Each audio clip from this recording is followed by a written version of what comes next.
Salut, mon nom est Abraham. Dans cette vidéo, je vais répondre à la question de Jojo, l'un de vos amis qui me demandait comment jouer en orchestre. C'est vraiment simple. Dans la musique, tout est pratiquement simple. Soyez un peu indulgents parce que je n'ai pas de script, je n'ai rien prévu. Donc, ce n'est que l'improvisation. C'est clair que je vais faire beaucoup de notes, c'est clair que je vais me planter, mais ce n'est pas ça le plus important. Concentrez-vous essentiellement sur le message. C'est ce qui m'intéresse en fait. Concentrez-vous sur le message, ok? Je vais jouer quelque chose pour vous montrer un peu. Do, ré, fa, sol, do, ré, fa, la, sol, do, ré.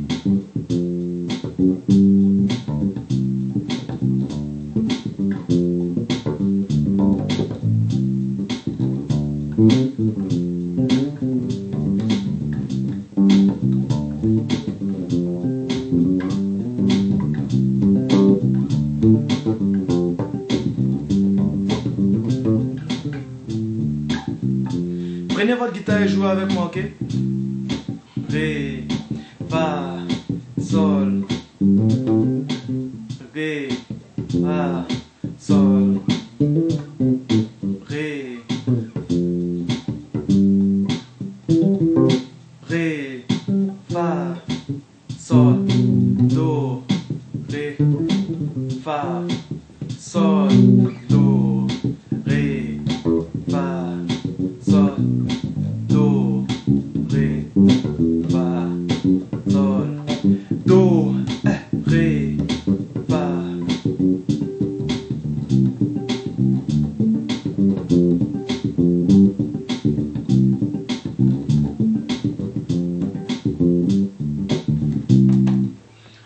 C'est vraiment simple.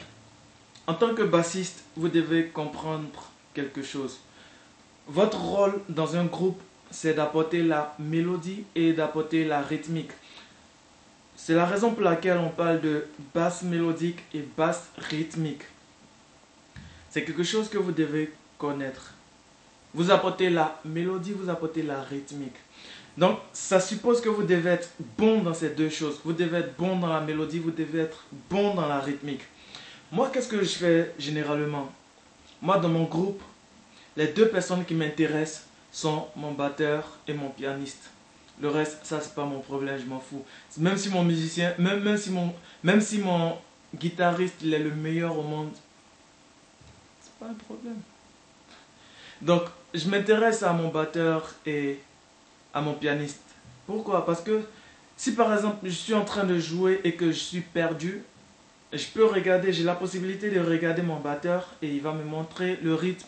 Si je suis perdu au niveau du rythme, si j'ai perdu le tempo, et si jamais j'ai perdu la mélodie, j'ai perdu le groove, je peux regarder simplement mon pianiste et voir la grille d'accords, la progression, et juste avec ça, je peux jouer. Maintenant, Jojo, pour répondre clairement à ta question, c'est quoi?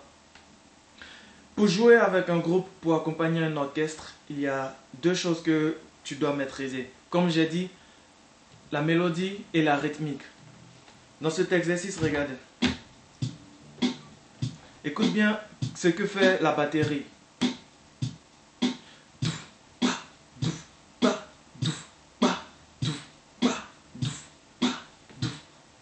Donc, si je devrais jouer avec la batterie, qu'est-ce que moi, en tant que bassiste, j'allais faire? C'est simple. J'allais jouer sur le temps fort. Do, do, do, do, do, ré, fa, sol, do, ré, fa, sol.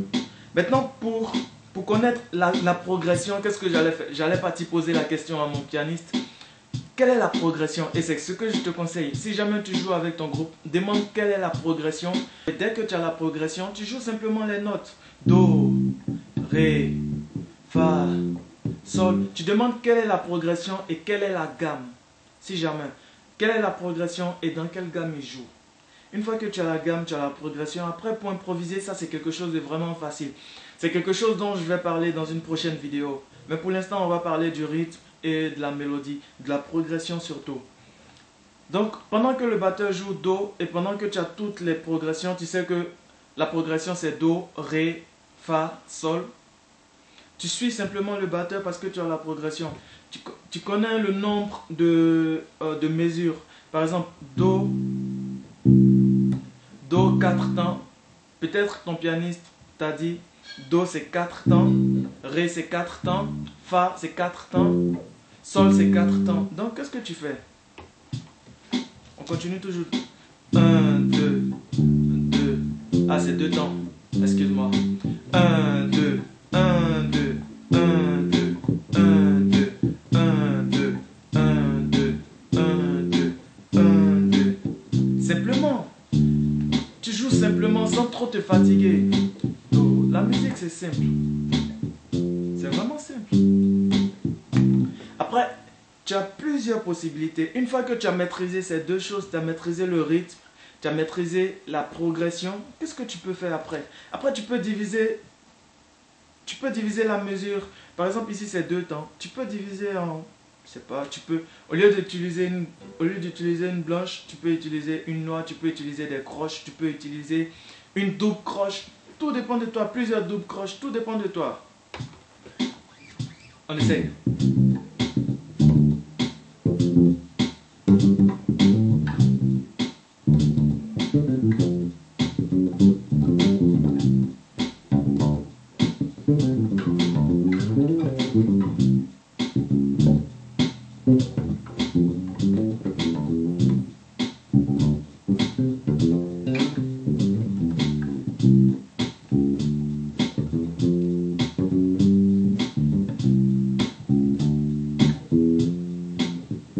On revient toujours Do, Ré, Fa.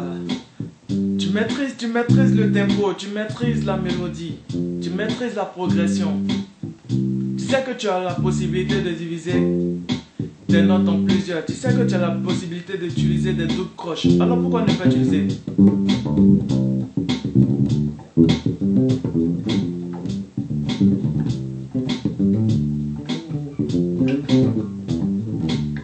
Tu sais que tu peux utiliser une blanche. Pardon. Une blanche. Pourquoi ne pas utiliser une blanche? Tu sais que tu peux utiliser une noire. Pourquoi ne pas utiliser une noire? Tu sais que tu peux utiliser une croche. Pourquoi ne pas utiliser une croche? Tu sais que tu peux utiliser des doubles croches. Pourquoi ne pas utiliser des doubles croches? Tu as 1000 possibilités.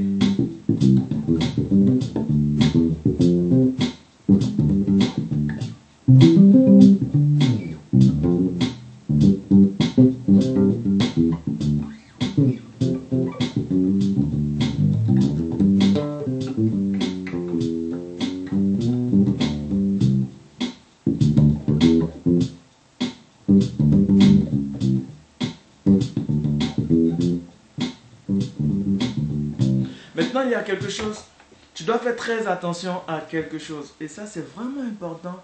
Ça, je ne le savais pas et ça m'a créé beaucoup de problèmes parce que, en fait, moi, je suis un bassiste. J'aime faire beaucoup de grooves quand je joue avec des autres. Surtout quand je joue avec de bons musiciens, j'aime faire beaucoup de trucs. Mais c'est très dangereux parce que, en tant que bassiste, puisque nous apportons la rythmique et nous apportons la mélodie, nous devons être carré.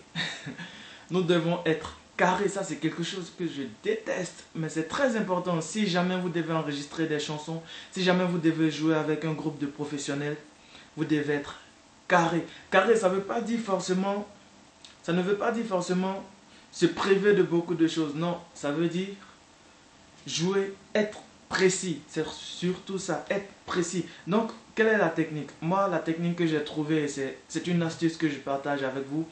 La technique que moi j'ai trouvée, c'est que... Laissez-moi jouer un peu. Do, Ré, Fa. J'essaye de jouer au moins pendant 8 mesures. Ou 4 mesures, ça dépend de mon humeur. Mais toujours j'essaye de jouer pendant 8 mesures ou 4 mesures. Et après, je fais quelque chose. Et après, je reviens dans mon groove. Do, Ré, Fa. 1, Do, Ré. 2, 3, 4. Voilà, je reviens.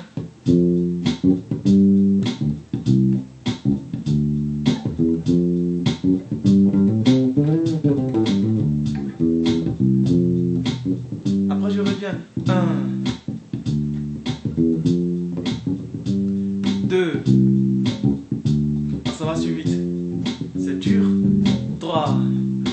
Sur 8, c'est difficile. 4. J'ai envie de faire quelque chose, mais je dois me bloquer. 5. 6. 7. Oh, enfin.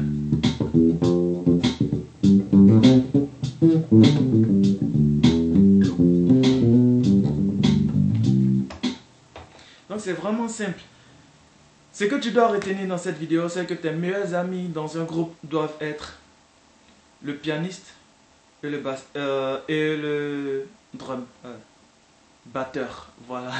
Tes deux meilleurs amis dans un groupe doivent être le pianiste et le batteur. Et toi, tu dois maîtriser deux choses. Tu dois maîtriser le tempo. Tu dois passer roi dans le tempo parce que il arrivera des temps où tu vas jouer avec de mauvais batteurs, ça c'est clair. Ça c'est clair, il va arriver des fois où tu vas tomber sur des mauvais batteurs qui ne savent même pas tenir le tempo. Si toi tu n'arrives pas à tenir le tempo, ce sera vraiment difficile pour toi. Donc tu dois maîtriser le tempo, tu dois maîtriser la mélodie, tu dois maîtriser la progression. Si jamais tu es perdu, tu poses la question à ton pianiste. Si jamais tu es perdu dans le tempo, tu poses la question à ton batteur. Et puis c'est tout. Ok?